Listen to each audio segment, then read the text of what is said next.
Welcome back, welcome back, welcome back to the Reset Talk Show for the Working Class. I am your host, Mr. Andre Clay. Good to be back and chilling with everybody again this new year. On today's show, we have a very special show. Is police misconduct being tolerated in law enforcement? Again, is police misconduct being tolerated in law enforcement? Today's show will be a special call-in show if you are so inclined. That number for you will be 708-414-0849. Again, that's 708-414-0849. And with that, let us begin. It's a brand new year, 2022, and criminal justice reform is still an issue. Now, although recently we've seen some police officers and race soldiers, shout out Tariq Nasheed, charged and convicted for murder, as in the cases of George Floyd, Ahmaud Arbery, and Deontay Wright, kinda. More need to be held accountable for their misconduct and face real justice. And we'll see what happens with the Amir Locke case. Well, in 2021, 21 police officers in the United States were charged with murder or manslaughter resulting from an on-duty shooting, the highest in a single year, according to a database by Bowling Green State University criminal justice professor Philip Stinson that started tracking such incidents in 2005. His data focuses solely on police shootings that result in death and rely initially on media reports. Now, in the past 5 years, 16 officers were charged in 2020, 12 in 2019, 10 in 2018, and 7 in 2017. So I got a question. And folks, feel free to leave a comment, call in at a later time in the show that to be announced, but ask yourselves this question. Why do we, despite these victories that we see, despite everybody having a cell phone, despite more police officers wearing body cams and dashboard footage, why is it that we still see police officers abuse their official duties? And also, what about those incidents of police misconduct that don't result in death? The kind of police misconduct incidents that actually happen more often than what a lot of people realize. Well, it's Black History Month, and allow me to share with the audience where it likely all began. In this article from the NAACP, The Origins of Modern Day Policing, tough on crime laws have put an unprecedented number of nonviolent offenders behind bars, and our neighborhoods feel no more secure. This system has deep roots in slavery. The origins of modern-day policing can be traced back to the slave patrol. The earliest formal slave patrol was created in the Carolinas in the early 1700s with one mission: to establish a system of terror and squash slave uprisings with the capacity to pursue, apprehend, and return runaway slaves to their owners. Tactics included the use of excessive force to control and produce desired slave behavior. As we see here, I, patroller's name, do swear that I will, as searcher for guns, swords, and other weapons among the slaves in my district, faithfully as privately as I can, discharge the trust reposed in me as the law directs to the best of my power. So help me God. This is a North Carolina Slave Patrol oath.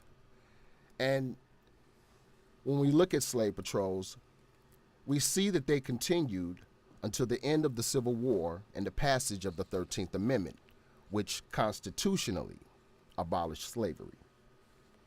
They were then replaced by militia-style groups during Reconstruction, and they were empowered to control and deny access to equal rights of the newly freedmen by enforcing black codes. Black codes were the strict local and state laws that restricted access to labor, voting rights, and general freedom. Now, in 1868, with the ratification of the 14th Amendment, which constitutionally gave equal protection under the law for my ancestors by abolishing the black codes, they were replaced by the Jim Crow laws. And Jim Crow laws were state and local statutes that legalized racial segregation. Now, by the 1900s, police departments were established in East and Midwest and were excessively brutal to American descendants of slavery that violated those Jim Crow laws.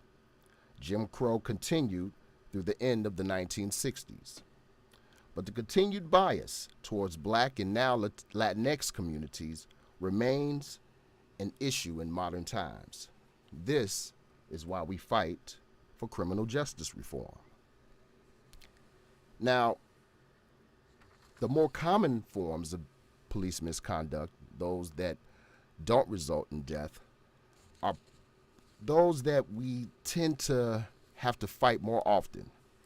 And the types of misconduct that I'm talking about are like coerced false confessions, intimidation, false arrest, false imprisonment, falsification of evidence, spoliation of evidence, police perjury, witness tampering, police brutality, police corruption, racial profiling, unwanted surveillance, unwarranted searches, and unwarranted seizure of property. Well, this is the kind of police misconduct and abuse of authority that so many police departments find themselves paying out millions of dollars in settlements for. And what kind of brought this subject to matter was actually found its origin in an article that was sent to me by one of the activists of the grassroots organizations here in Aurora, Illinois. That article appeared in Injustice Watch, which is an online publication that actively investigates allegations of police misconduct. In Aurora, Illinois, this article specifically points to a particular officer of the Aurora Police Department named Officer David Bryan. This article, upon my reading, shocked me. Officer Bryan's name I've been slightly familiar with, more often hearing about him through from protesters, from folks who have had encounters with him. And so I definitely wanted to share with the public some of the things that I found intriguing when reading through Rita Oceguera, who is the reporter for this article entitled, "Aurora Police Officer Accused of Sexual Misconduct Remains on the Job." Now, this article starts out with Pablo, who is an activist in Aurora, outspoken critic of the police, but nonetheless has had encounters with this Officer David Bryan twice in the past. And on this third encounter, Pablo alleges that Officer Bryant groped him, in so many words.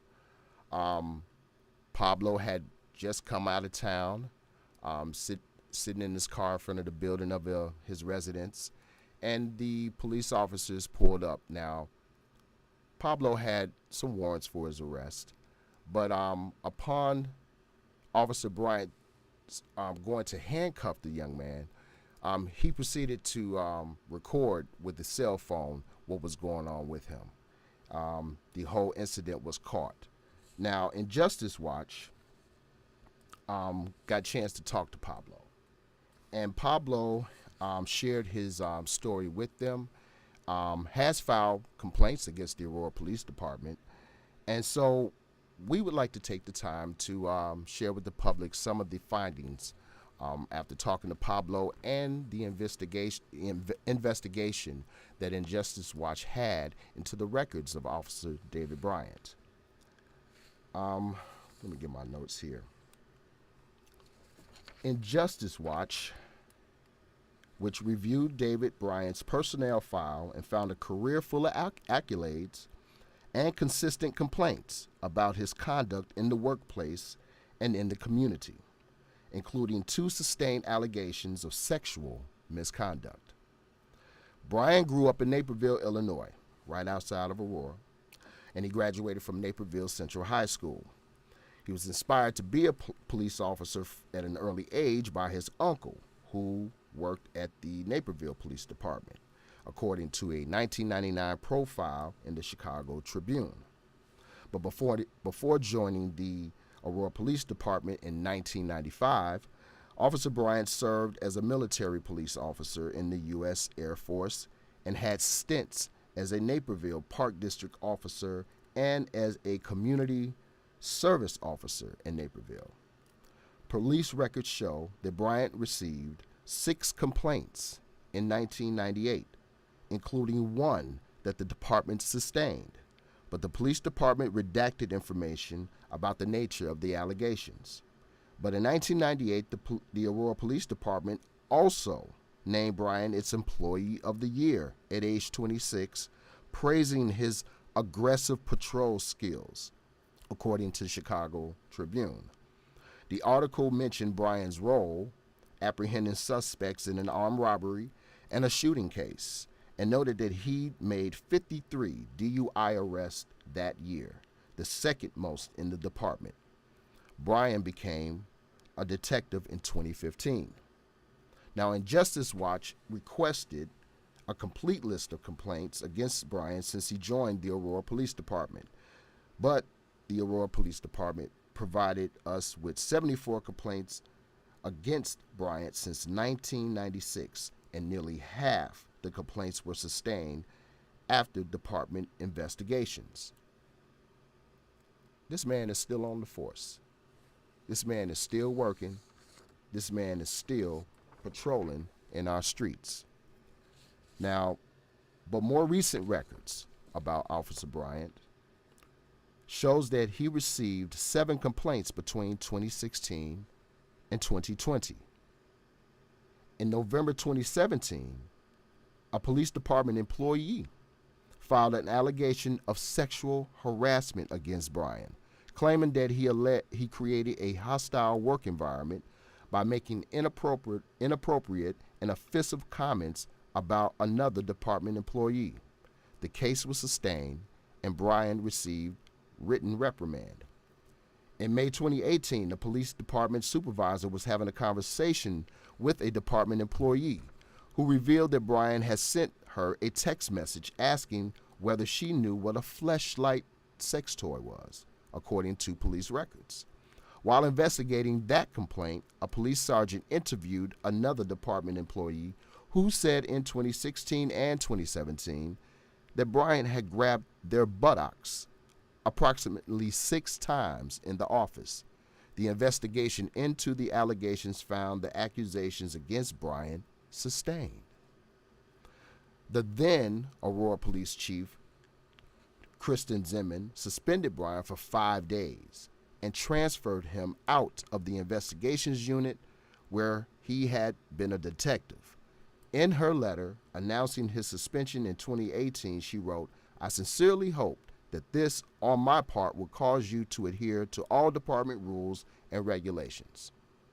He got a letter and a suspension. He was not terminated.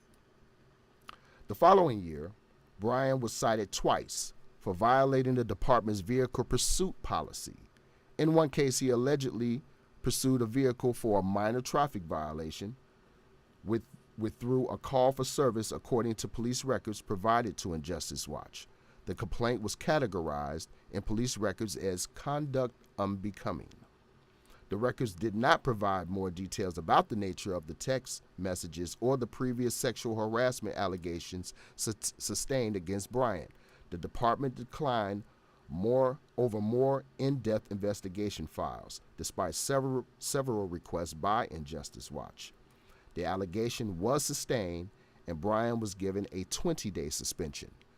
The letter contained the same admonition from the police chief that she hoped the discipline that she imposed would lead Brian to follow the department's rules in the future. There's more. There's so much more, and I do encourage you all to go to injusticewatch.org, take a read for yourself, get more details about what was going on in that. But look, this is amazing. And as we see here, one of our lookers, my man Casildo, Casey Cuevas, he says, how the hell is he still on the force with so many complaints which have been found to be true? Absolutely, Casey. I mean, it's the same thing. This is a question, and it's very obvious that law enforcement has to be upholding, has to be tolerating all acts of misconduct by these police officers, both outside and within the departments. He says, Casey says, I bet he targets minorities. Well, absolutely, because the majority of the complaints against him happen to come from people of color. What can we do as citizens, however, in dealing with officers like this that remain on the force? Well, for sure, we have to keep filing complaints. Also, we should also try to seek legal representation. This man has over 77 complaints against him, and he's still working. So in addition to legal help, he needs exposure. That is why platforms like this, publications like Injustice Watch, are tools that you have to use to bring light to officers who violate their authority. It's a shame that he remains on the force, and this is in part due to the lackadaisy approach to officers' misconduct by fellow officers. As Midlife Mochas writes in the comment section, I'm curious about that too. Keeping them, those that do wrong on the force, only supports the behavior. Where's the young lady who was supposed to speak on this? Well, unfortunately, today's guest could not get in touch with her. Rita Oceguera was the reporter who wrote the initial article that I read in Injustice Watch. Hopefully she's doing well. But again, ladies and gentlemen, this is a problem that we have to tackle. We have to stay persistent on. We have to stay consistent with. Anytime anyone feels violated by the police, please contact your police department and file a complaint.